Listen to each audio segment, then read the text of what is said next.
What is an extra rule your family added to a popular board or card game? My father-in-law keeps note of who has wronged him with a series of annotations beside the score when we play cards. In Scrabble, the person who can make the longest word goes first, highest points breaks a tie. This makes the game more fun by ensuring there are lots of places to play your letters. In Monopoly we have a rule that my sister can't be the banker, otherwise it's like watching Ocean's 11. Don't know if this counts as popular, but Waddington's Go, a game of traveling around the world. Rule in the actual game was you had to roll exact to get into a place, but it ended up with too many dice rolls doing absolutely nothing. One player ended up just stuck in one place for literally half an hour, before then getting somewhere else, and then being stuck for another half an hour. They did virtually nothing all game. Really, that rule means the game should be called Waddington's Stop. To combat this, we came up with a house rule that you have a 3 strikes and in. If you fail to get the right number 3 times, you automatically get to your destination to stop the game being dull. We haven't actually tried this yet because since playing it, when at the end of the game we came up with the rule, we've had a pandemic that has prevented me from going back to visit my parents who have the game. I really like running Monopoly with 2d20s instead of the default 6s, makes it a lot more chaotic. Literally anything goes in Monopoly. Whatever business deals you make in Monopoly are valid, for instance paying some insurance each round, so that if you land on their rent properties you are immune. My grandmother was deaf/mute, so when we played Uno, instead of saying Uno we knocked on the table quickly twice. We had a variation on Risk, where everyone write down their moves and attacks and all the moves and attacks were carried out simultaneously. First the troops were relocated, only able to move in country. Then attacks rolled. Once again, you could only attack a neighboring country, and if you won, you could occupy it, but you could not keep pressing the attack until the next turn. If 2 or more countries were attacking each other, they all rolled the maximum number of dice. Ties were then rerolled. Edit. Apparently we copied a game called Diplomacy without knowing. I will check it out. Thanks for the comments who brought this to my attention. Late to the party here, but in Monopoly we allow the utilities to collect 5% of any player-to-player transaction over $200. It helps keep the utilities relevant and desirable. Taboo. You can play 3-player, Cutthroat, Taboo. The rules don't really change, but the scoring does. There's a ref watching for taboo words. Guesser can't see the card, and talker can see the card. The guesser and talker will get 1 point each for each successful guessed word. Taboo words are scored 1 point to the reference. At the end of the round, roles rotate like normal, clockwise. After everyone has 2 turns talking, rotate the other way, counterclockwise. This lets everyone get a turn guessing and talking with each person.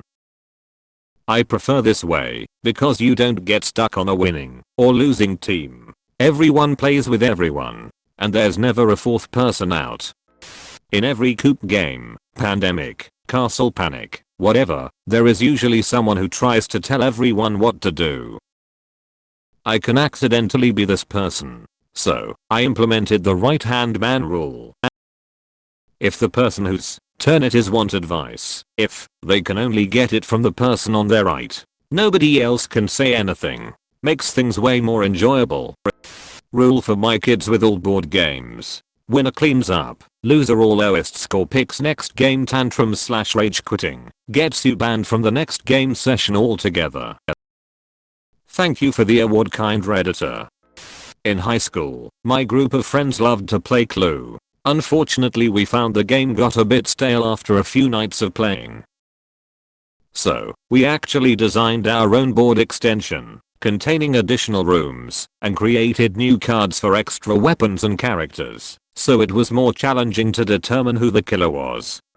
One rule used for many board games: if someone takes too long with his/her move, anyone can fetch the 3 minimum hourglass from the shelf and set it on the table. Once the time runs out, the move is over, regardless of Another rule for Scrabble: any word is valid if you can find it in any book in a library within 3 minutes. Trouble is a fun little game. Unfortunately, with the wife and son, we only have 3 players.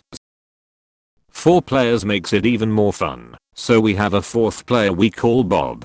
Bob gets the last turn in the cycle. Someone rolls for Bob, and then the 3 of us agree on what Bob's best move is. It's especially fun when you have to agree that Bob's best move is to take out one of your own pieces. Edit. Thanks for all the upvotes and awards and stuff, but I wanted to sort of comment on the meter of what I see in my responses. The first comment I had that really took off and got a huge number of upvotes was 7 years ago, and it broke the 3,000 upvote mark. That felt like a huge thing. This comment isn't the first to surpass it, but the scale really reflects the growth of Reddit as a community far more than it does any insightfulness on my part. You go Reddit. Secondly, I'm amused by how many people learn to play Cards Against Humanity from a friend, complete with a totally approved alternate rule, but have not actually read the rules. That's okay. Neither have I. The mugging rule in Monopoly. If I land on a space that you are currently occupying, I can choose to mug you. We take turns rolling the dice. If I roll higher, I steal $100. If you roll higher, I go to jail. Edit. Yes, it can help in endgame. Also, I feel like a lot of you are overestimating how often you land on another player's piece, and even then you still have to roll lower. It's almost as if this game is not very realistic. In Trivial Pursuit, we have a rule: if the player being asked doesn't know the answer, they can ask the room. The room doesn't actually answer, but they say whether they know the answer or not. If nobody knows the answer, it's considered an invalid question, and another card gets drawn instead. If someone in the room does know, but the player being asked doesn't, then it's just a plain old pass. My dad knows a lot of stuff. I mean, a lot. When he was a kid he read the Encyclopedia Britannica for fun. Basically, the rule was born from, if even dad doesn't know the answer, then nobody does, and it's a terrible question. In the game of life we would put the white car on top of the middle building of the 3 white buildings together. The first person who got there got to take the white car, and it was worth $1 million at the end of the game. At the end of Scrabble you make up a story with all the words on the board. We never looked at the tiles for scores, we just played to get the best words on the board. We have a deck of Monty Python playing cards, which includes, in addition to the normal 52, the 4 1/2 of spades and the 15 of hearts. Rather than just using them as jokers, we add them to every game we play. We used multiple risk boards so that you could rule a couple of planets and nuclear bombs. I love democracy. If you say sorry while playing, you pick up 2 cards. Slap that +4 down with authority. Also, if you have exactly the same card as the one that has just been played, you can jump in and play your duplicate regardless of if it's your turn or not. My flatmates and I had a double points if you can use it as a funny word for genitals in a certain turn in Scrabble rule. Flaps, minge, twat, boobass, tinkle, etc. Dad can't be the banker in Monopoly anymore. He just can't. First person to suggest we play Monopoly is no longer invited to family gatherings. In we draw cards until we can throw one down. No limits. We have had to buy a second deck because of this. We also possibly lost friendships over it too. Are any of your families looking to adopt a 38-year-old? My family didn't play board games growing up, and my kids are too young or unable to play. Guess I have to wait longer. Edit. Thank you for all of the kind words and suggestions. I don't mean to darken the mood, but my oldest son used to play games like and Rummikub with me when he was 4. I was looking forward to playing more advanced games with him, and I had just started teaching him chess when he suffered a brain injury and can no longer communicate, see, or voluntarily move. My 3-year-old has different interests than these types of games, which is okay. I play a lot more hide and seek but don't get a lot of leisure time because of the extra care needed for my oldest. Perhaps trying some of the online games suggested is a good approach. I could narrate the game for my oldest son so he could experience it too. In Catan, when you roll a 7 or play a knight, you have to move the robber, but you can move it back to the desert and claim any resource you want from the banco. Glass, Teeth 01 cannot shuffle or deal the deck. / any card game. Risk, each player has to choose their military theme music to play on their move. For instance, German military marches, Red Army chorus, ominous movie music, etc.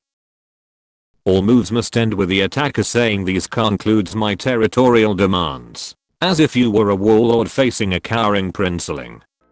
Every time dad farted everybody else got $100. Monopoly. Small compensation for the nasal assault. Love dad but Jesus he smells like something crawled up his ass and died. If the color red is getting played in the card game you know nobody is allowed to talk. You have to pick up one card for every word you say. In Carcassonne, I always play where everyone draws a tile at the end of their turn, so they have everyone else's turns to consider what to do with it. One fun rule to occasionally play with is starting with 3 tiles and drawing when you place one. If you yell at all in Monopoly, you give half your money to the bank for yelling tax.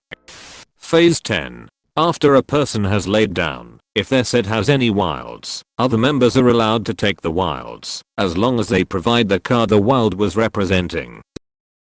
You're only allowed to do this if you can lay down in the same turn